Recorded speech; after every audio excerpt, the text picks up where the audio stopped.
नमस्कार, मी ऋषिकरत मित्रांनो. T-E-T 2026चे online form सुरू झालेले. 27 मार्चपासून हे फॉर्म सुरू झालेले आहे. तो फॉर्म कशा पद्धतीने भरायचा आहे, त्यासाठी तुम्हाला डॉक्युमेंट्स काय-काय लागणार आहेत, भाषा कशा पद्धतीने निवडायची, डी-एडचा कशा पद्धतीने भरायचा, बी-एडचा कशा पद्धतीने भरायचा, फॉर्म भरल्यानंतर पेमेंट कशा पद्धतीने करायचं, जेणेकरून तुमचं पेमेंट हे फेल होणार नाही. याची ए टू झेड प्रोसेस लाईव्ह आपण या व्हिडिओच्या माध्यमातून बघणार आहे. तर मित्रांनो, व्हिडिओ नक्की तुम्ही शेवटपर्यंत बघा. आपल्या चॅनलवर जर तुम्ही पहिल्यांदाच आला असाल तर चॅनलला सबस्क्राईब करून ठेवा. असेच नवनवीन व्हिडिओ आम्ही तुमच्यासाठी घेऊन येतो. जर तुम्हाला काही विचारायचं असलं तर व्हिडिओला कमेंट करा. व्हिडिओच्या डिस्क्रिप्शन बॉक्समध्ये टेलिग्रामचा ग्रुप दिलाय. त्यावरती तुम्ही अजूनही जॉईन झाला नसाल तर त्यावरती जॉईन व्हा. त्यावरती डायरेक्टली तुम्ही आमच्याशी बोलू शकता किंवा तुमचे प्रश्न आम्हाला विचारू शकता. नक्कीच आमची टीम तुम्हाला त्वरित प्रतिसाद देईल. चला तर या ठिकाणी टी-ई-टीचा ऑनलाईन फॉर्म कशा पद्धतीने भरायचा आहे बघूयात. तर मित्रांनो, Googleवरती यायचं आहे आणि टी-ई-टी अशा प्रकारे तुम्हाला सर्च करायचं आहे. सर्च केल्यानंतर महा टी-ई-टी म्हणूनच एक नंबरलाच तुमच्यासमोर वेबसाईट येईल. त्यावरती क्लिक करा. आता या ठिकाणी बघा, महत्त्वाच्या घडामोडीमध्ये तुम्हाला न्यू दिसतंय. मार्च 2026 पासून या ठिकाणी तुमचे ॲप्लिकेशन सुरू होतात. अशा प्रकारे एक पॉपअप आहे. व्यवस्थित एकदा ही जाहिरात बघून घ्यायची. तुमचा ऑनलाईन फॉर्म तुम्ही 27/3/2026 पासून तर 16/4/2026 या कालावधीमध्येच भरायचा आहे. त्यानंतर तुमचा फॉर्मची डेट ही निघून जाईल. आता या ठिकाणी आपण डायरेक्टली फॉर्म भरणार, व्यवस्थित वाचून घ्या. मुख्य पृष्ठावरती क्लिक करून या ठिकाणी उमेदवाराची नवीन नोंदणी या पर्यायावरती तुम्हाला क्लिक करायचं आहे. बघा, अशा प्रकारे क्लिक करा. आता आपला फॉर्म या ठिकाणी सुरू झालेला आहे. आता फॉर्मची माहिती भरताना एकदम व्यवस्थित माहिती फिलअप करायची. आता या ठिकाणी बघा, उमेदवाराची नोंदणी, युजर नेम सांगितलं. या ठिकाणी युजर नेम असा तयार करायचा बघा. तुमचं नाव आणि डायरेक्ट आडनाव टाकून द्या किंवा तुमचं नाव, तुमच्या वडिलांचं नाव विदाऊट स्पेस. तर मी माझं नाव आणि माझं आडनाव टाकतो विदाऊट स्पेस. पासवर्ड pass@123 या फॉर्मॅटमध्ये, कन्फर्म पासवर्डमध्ये सुद्धा तोच. नंतर उमेदवाराचे नाव एस-एस-सी मार्कशीटनुसार सांगितले. म्हणजे पहा, पहिले नाव या ठिकाणी तुम्हाला तुमचं नाव, मिडल नेममध्ये तुमच्या वडिलांचं नाव, आडनाव या ठिकाणी तुमचं आडनाव, खाली ईमेल आयडी आणि मोबाईल नंबर व्यवस्थित टाकून घ्यायचा आहे. मी सर्व इन्फॉर्मेशन व्यवस्थित भरतो. नावामध्ये चूक होऊ द्यायची नाही, एकदम व्यवस्थित टाकायचं आणि ओ-टी-पी पाठवावरती क्लिक करायचं. आता तुमच्या मोबाईलवरती एक ओ-टी-पी येईल. तो ओ-टी-पी तुम्हाला या ठिकाणी फिलअप करायचा आहे आणि नोंदणी करा या पर्यायावरती तुम्हाला क्लिक करायचं. क्लिक केल्यानंतर तुमचा युजर नेम दाखवेल, तुमचा पासवर्ड दाखवेल, कॅन्डिडेट नेम, तुमचं नाव, ईमेल आयडी आणि मोबाईल नंबर. या ठिकाणी लॉग इनवरती क्लिक करा. तुमचं रजिस्ट्रेशन या ठिकाणी झालेलं. आता युजर नेम आपण तयार केलेलं आहे. आपलं आडनाव आणि आपलं नाव, पासवर्ड@123. नंतर या ठिकाणी बघा, हा कॅप्चा कोड दिसतोय. हा कॅप्चा कोड या ठिकाणी तुम्हाला टाकायचा आहे आणि लॉग इन पर्यायावरती क्लिक करायचं आहे. पासवर्ड तुम्ही कोणताही ठेवू शकता. नंतर बघा, आता या ठिकाणी मुख्य पृष्ठ दिसते, अर्जावरील माहिती भरा दिसते. तर 2 नंबरचा पर्यायावरती क्लिक करायचं आहे. अर्जावरील माहिती भरा. यावरती क्लिक केल्यानंतर तुम्ही बघू शकता, आता या ठिकाणी तुम्हाला 5 स्टेपमध्ये हा फॉर्म पूर्ण भरायचा आहे. ॲड्रेस, एज्युकेशन, एक्झाम आणि अपलोड डॉक्युमेंट. पहिले नाव ऑटोमॅटिक येईल, मधले नाव ऑटोमॅटिक, आडनाव सुद्धा. खाली आईचे नाव या ठिकाणी 10वीच्या मार्कशीटनुसार टाकायचं आहे.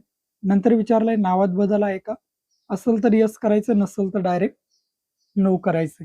आता नावात बदल जर असला तर पहिले नाव, वडिलांचे नाव किंवा पतीचे नाव आणि आडनाव. नावात बदलाचे कारण काय ते द्यायचं आहे आणि नावात बदल असेल तर गॅझेट किंवा मॅरेज सर्टिफिकेट तुमच्याकडे असणं गरजेचं आहे. ते तुम्हाला अपलोड समोर करावं लागेल. तर आपल्या नावात बदल नाही म्हणून मी नो करतो. उमेदवाराची अतिरिक्त माहितीमध्ये बघा, तुमची जन्मतारीख या ठिकाणी टाकायची आहे. नंतर तुमचा आधार कार्डचा नंबर या ठिकाणी टाकायचा आहे. नंतर या ठिकाणी तुम्हाला जेंडर सिलेक्ट करायचं, मेल, फिमेल काय जे असेल ते. नंतर या ठिकाणी तुमची कॅटेगरी सिलेक्ट करायची. तुमची जी कॅटेगरी असेल ती कॅटेगरी तुम्हाला या ठिकाणी सिलेक्ट करा. समजा फॉर एक्झाम्पलसाठी मी या ठिकाणी ओबीसी सिलेक्ट करतो. नंतर मग ओबीसी सिलेक्ट केल्यानंतर तुम्हाला या ठिकाणी कास्ट सर्टिफिकेटचा नंबर तुमचा या ठिकाणी द्यावा लागेल आणि समोर तुम्हाला कास्ट सर्टिफिकेट काढल्याचे डेट सुद्धा या ठिकाणी टाकावं लागेल. व्यवस्थित माहिती फिलअप करायची आणि सेव्ह अँड नेक्स्ट पर्यायावरती क्लिक करायचं. जसं तुम्ही सेव्ह अँड नेक्स्ट पर्यायावरती क्लिक करसाल, मी सर्व माहिती फिलअप करतो आणि सेव्ह करतो. सेव्ह केल्यानंतर अशा प्रकारे येईल. तुमची माहिती यशस्वीरित्या सेव्ह झालेली आहे, जतन झालेली. आता या ठिकाणी ॲड्रेस द्यायचा आहे. कायमस्वरूपीचा पत्ता आणि या ठिकाणी पत्रव्यवहाराचा पत्ता. तुमचा जिल्हा सर्वप्रथम सिलेक्ट करा. तुमचा पत्ता व्यवस्थित टाकायचा आहे.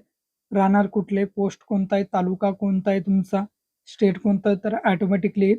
पिनकोड टाकायचा. हाच जर पत्रव्यवहाराचा पत्ता असेल तर सेम ॲज परमनंट ॲड्रेस यावरती तुम्हाला क्लिक करायचा आहे. इकडचा पत्ता ऑटोमॅटिकली इकडं कॉपी होऊन जाईल. आपले दोन्ही सुद्धा पत्ता एकच आहे, म्हणून मी दोन्ही सुद्धा टाकून देतो आणि सेव्ह अँड नेक्स्ट पर्यावरती क्लिक करतो. आता तुम्हाला एज्युकेशनल डिटेल्स भरायच्या. आता 10वीच्या बोर्ड सर्टिफिकेट प्रमाणे तुम्हाला हे डिटेल्स भरायच्या. बघा, सर्वप्रथम तुम्हाला 10वीचा बोर्ड सर्टिफिकेटचा सर्टिफिकेट नंबर टाकायचा, नंतर तुमचा सीट नंबर टाकायचा आहे, नंतर तुमची युनिव्हर्सिटी किंवा बोर्ड टाकायचं आहे. तर आपलं महाराष्ट्र स्टेट बोर्ड, महिना, उत्तीर्ण वर्ष, कोणत्या वर्षी तुम्ही 10वी पास झाला ते वर्ष आणि महिना या ठिकाणी तुम्हाला निवडायचं आहे. समोर तुम्हाला मिळालेले गुण, समजा फॉर एक्झाम्पलसाठी या ठिकाणी तुम्हाला किती गुण पडले ते या ठिकाणी टाकायचे आणि टोटल गुण म्हणजे काय, तुम्हाला कितीपैकी गुण पडले ते या ठिकाणी टाकायचं. नंतर बघा, त्याच पद्धतीने HSC म्हणजे 12वीचं या ठिकाणी टिक करायचं आहे. तर परत 12वीचा बोर्ड सर्टिफिकेटचा नंबर, तुमचा परत सीट नंबर टाकायचा आहे 12वीचा. नंतर बोर्ड आपलं महाराष्ट्र स्टेट बोर्ड, 12वीचं उत्तीर्ण झाल्याचा महिना आणि वर्ष टाका. नंतर तुम्हाला मिळालेले गुण, किती गुण मिळाले आणि एकूण गुण समोर या ठिकाणी तुम्हाला टाकून द्यायचं. मी दोन्ही सुद्धा भरून घेतो. आता खाली यायचं, तुमचं ग्रॅज्युएशन झालं असेल तर याला टिक करायचं बघा. टिक केल्यानंतर तुमचं मग ग्रॅज्युएशन BA, BCom, BSc काय जे झालंय ते तुम्ही टाकायचं. समजा आपलं BA झालं, नंतर मग निकाल रिझल्ट तुम्ही फायनल इयरला ॲपियर आहात का पास, तर आपण पास आहोत.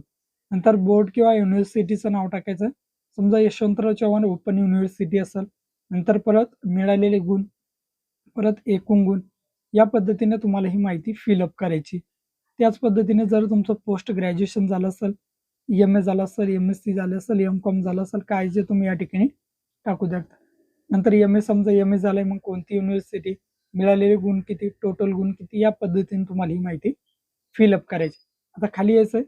खाली आल्यानंतर या ठिकाणी तुम्हाला तुमचा डिप्लोमा झालाय की काय झालंय की डिग्री झाली ते आपल्याला द्यायचं. समजा जर तुमचा डिप्लोमा झाला असेल तर व्यावसायिक पदविका शिक्षण, प्रोफेशनल एज्युकेशन डिप्लोमा याला टिक करा. नंतर मग D.Ed झालंय की काय झालंय ते द्यायचं. समजा आपलं D.Ed झालंय, D.Ed झाल्यानंतर निकाल तुमचा पास आहात की ॲपियर आहात ते तुम्हाला सिलेक्ट करायचं. जर ॲपियर असेल तर ॲपियर, पास असेल तर समजा आपण पास आहे, मग आपलं या ठिकाणी बोर्ड किंवा युनिव्हर्सिटीचं नाव टाकायचं आहे. नंतर या ठिकाणी बघा, पदवी उत्तीर्ण झाल्याचा महिना आणि वर्ष, तुमचा डिप्लोमा कधी कंप्लीट झालाय ते महिना आणि वर्ष द्या. मिळालेले गुण या ठिकाणी टाकायचे. टोटल गुण नंतर या ठिकाणी टाकायचे आणि समोर पर्सेंटेज तुम्हाला या ठिकाणी टाकून द्यायचे. आणि खाली तुमच्या सर्टिफिकेटचा नंबर, तुमच्या D.Edचा सर्टिफिकेटचा नंबर या ठिकाणी, मार्कशीटचा तो सुद्धा या ठिकाणी टाकायचा आहे. या पद्धतीने तुम्ही तुमच्या डिप्लोमाचे डिटेल्स या ठिकाणी टाकू शकता. समजा आता तुमचा डिग्री झाली, डिप्लोमा न होता जर डिग्री झाली, B.Ed झालं असेल, समजा आता B.Ed झालंय तर याला अनटिक करायचं, खाली यायचंय. आता जे B.Ed वाल्या विद्यार्थ्यांसाठी बघा, व्यावसायिक पदविका शिक्षण, तुमची डिग्री या ठिकाणी झालेली आहे, टिक करायचं. नंतर बघा, पदवीचे नाव तुमचं B.Ed आहे की BPed आहे, काय जे असेल ते टाकायचं आहे. आपलं समजा B.Ed आहे. नंतर निकाल तुम्ही पास आहात की ॲपियर आहात ते द्यायचं. तर आपण या ठिकाणी पास आहोत. ॲपियर असेल तर ॲपियर सिलेक्ट करा, पास असेल तर पास. नंतर मग युनिव्हर्सिटी कोणती आहे तुमची, फॉर एक्झाम्पलसाठी मी या ठिकाणी समजा एक युनिव्हर्सिटी टाकतो. पदवी उत्तीर्ण झाल्याचा महिना आणि वर्ष तुम्हाला या ठिकाणी टाकून द्यायचं. समजा मी या ठिकाणी टाकून देतो. नंतर बघा, नंतर विचारलेले मिळालेले गुण किती मिळालेत तुम्हाला. नंतर मग टोटल मार्क्स किती पडलेत, म्हणजे ऑप्टेनमध्ये तुम्हाला मिळालेले गुण आणि एकूण गुणमध्ये म्हणजे टोटल मार्क्स किती पडले. समोर तुमचे पर्सेंटेज या ठिकाणी तुम्हाला टाकायचे आणि खाली परत सर्टिफिकेटचा नंबर या ठिकाणी तुम्हाला टाकून द्यायचा. या पद्धतीने ही इन्फॉर्मेशन तुम्हाला फिलअप करायची. तुमचं B.Ed झालं असेल तर B.Ed टाका, D.Ed झालं असेल तर D.Ed टाकायचं आहे आणि सेव्ह अँड नेक्स्ट वरती क्लिक करा. परत वरती यायचंय. त्यानंतर या ठिकाणी बघू शकता, आता तुम्हाला डॉक्युमेंट्सचे परीक्षा संदर्भात माहिती विचारली, एकदम महत्त्वपूर्ण भाग आहे. बघा, सर्वप्रथम तुम्हाला सेंटर निवडायचं आहे. कोणत्या जिल्ह्यामध्ये तुम्हाला सेंटर घ्यायचं, महाराष्ट्रातला कोणताही जिल्हा तुम्ही निवडा. समजा माझा बुलढाणा जिल्हा आहे पण मी जालना जवळ आहे तर जालना निवड. तुमच्या अकॉर्डिंग तुम्ही निवडायचंय, तुम्हाला जे कम्फर्टेबल असेल. परीक्षा एक्झाम अप्लाय आपल्याला ऑटोमॅटिकली सेकंड येईल, B.Ed वाल्यांना सेकंड, D.Ed वाल्यांना फर्स्ट. नंतर पर्यायी विषय तुमचं बघा, तुमचं जर ग्रॅज्युएशन समजा सायन्समध्ये झालं असेल तर मॅथ सायन्स निवडा. जर ग्रॅज्युएशन आर्ट्समधून झालं असेल तर सोशल सायन्स निवडा. तर आपलं समजा BA झालेलं आहे तर मी सोशल सायन्स हा पर्याय निवडतो. आता परीक्षेचं माध्यम समजा या ठिकाणी जर तुम्ही बघा, आता या ठिकाणी एक गोष्ट लक्षात घ्यायची, येथे जर तुम्ही मराठी माध्यम निवडलं परीक्षेचं माध्यम पहिलंच, तर नंतर एक तुम्हाला प्रॉब्लेम येतोय, ऑटोमॅटिकली इंग्लिश या ठिकाणी येऊन जातो बघा. पहिली लँग्वेज भाषा एक तुमची मराठी आलेली आहे आणि दुसरी लँग्वेज तुमची इंग्लिश आलेली आहे. त्यामुळे काय करायचं, वरती परीक्षेचं माध्यम तुम्हाला मित्रांनो वरती या ठिकाणी हिंदी निवडायचं. परीक्षेचं माध्यम हिंदी निवडा आणि तुमची लँग्वेज 2 जी आहे ती ऑटोमॅटिकली या ठिकाणी तुम्हाला मराठी निवडता येईल. मराठी निवडली तर ऑटोमॅटिकली इंग्लिश येईल. हिंदी निवडली तर लँग्वेज फर्स्ट हिंदी आणि लँग्वेज सेकंड या ठिकाणी मराठी, म्हणजे दोन्ही भाषामध्ये आपल्याला हा पेपर कव्हर करता येईल. या पद्धतीनेच राहू द्या. जर तुम्ही महाराष्ट्रातून असाल तर, जर तुम्हाला इंग्लिश व्यवस्थित येत असेल तर तुम्ही मग परीक्षेचे माध्यम इंग्लिश सुद्धा निवडू शकता. तर मी हिंदी निवडतो आणि मराठी निवडतो. नंतर बघा आता, उमेदवार महाराष्ट्राचा रहिवासी आहे काय विचारलंय, तर डोमेसाईलला सुद्धा येस करायचंय. खाली यायचंय. बाकी काहीही टाकण्याची या ठिकाणी तुम्हाला गरज नाही. नंतर बघा डिसेबिलिटी विचारलंय. जर तुम्ही अपंग असाल तर येस करा, नसेल तर डायरेक्टली नो करायचं. मग असेल तर कोणत्या टाईपमध्ये किती पर्सेंटेज तुम्ही अपंग आहे ते द्यायचं. तरी नसेल तर डायरेक्ट नो करायचं. एक सर्व्हिसमॅन आहात का विचारलं आपण, माजी सैनिक आहात का, असेल तर येस करा, नसेल तर डायरेक्टली नो वरती या ठिकाणी क्लिक करायचं.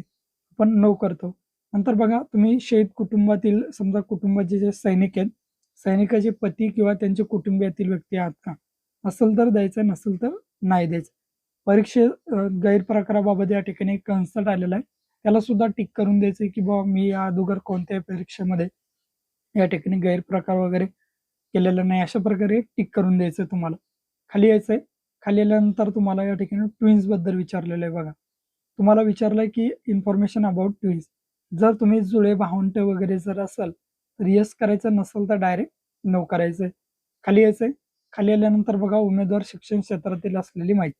जर तुम्ही या ठिकाणी शिक्षण क्षेत्रात कार्यरत असाल एखाद्या पदावर तर येस करायचं, नसेल तर डायरेक्ट या ठिकाणी नो करून टाकायचंय. खाली यायचंय. छायाचित्र, फोटो आयडेंटिफिकेशन तुम्ही Aadhaar card, PAN card, driving licence, voter card काही पण देऊ शकता. तर मी आधार कार्ड देतो आणि आधार कार्डचा क्रमांक या ठिकाणी टाकून सेव्ह ॲड नेक्स्ट करतो. आयडेंटिटी कार्ड क्रमांकामध्ये आधार कार्डचा नंबर टाकायचा. ती माहिती आपली सेव्ह झालेली. खाली यायचं. खाली आल्यानंतर आपल्याला या ठिकाणी डिक्लेरेशन दिलंय बघा. डिक्लेरेशन मध्ये बघू शकता या ठिकाणी हे डिक्लेरेशन आहे. डिक्लेरेशन व्यवस्थित बघून घ्या. आता 2 लँग्वेज मध्ये दिलंय बघा. या ठिकाणी वरती इंग्लिश मध्ये दिलंय आणि खाली मराठीत दिलंय.